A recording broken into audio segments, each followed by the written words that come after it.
All right, let's now get you some updates back home from India, where the number of confirmed cases of coronavirus infections in the country has risen to 49,300, out of which close to about 3,000 cases are said to have recovered in just about the last 24 hours, and more than 1,600 people have lost their lives to the coronavirus infections.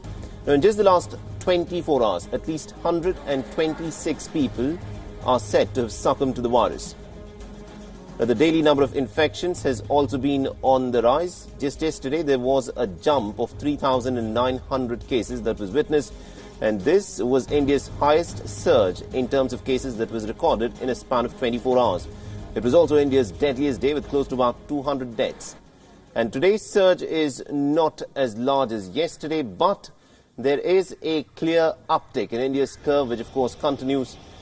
The graph that will be coming up on your screen, of course, shows the number of cases and deaths in the last 5 days. Now, India has recorded one of its worst weeks since the pandemic broke out in early March, and this comes at a time when India has entered its third phase of the lockdown, and restrictions have now been eased in the green zones.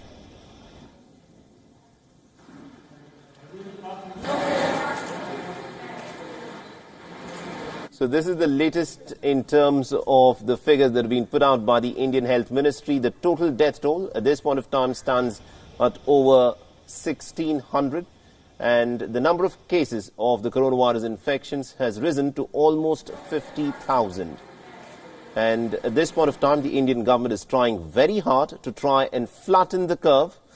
But despite the best efforts, there is a steady rise that is being witnessed in the number of infections that are being recorded.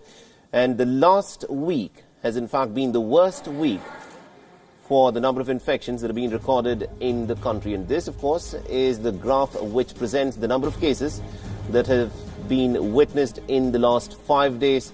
And just yesterday, India witnessed 3,875 cases, which were of course recorded, and there are 2,958 cases that have been seen in just the last 24 hours.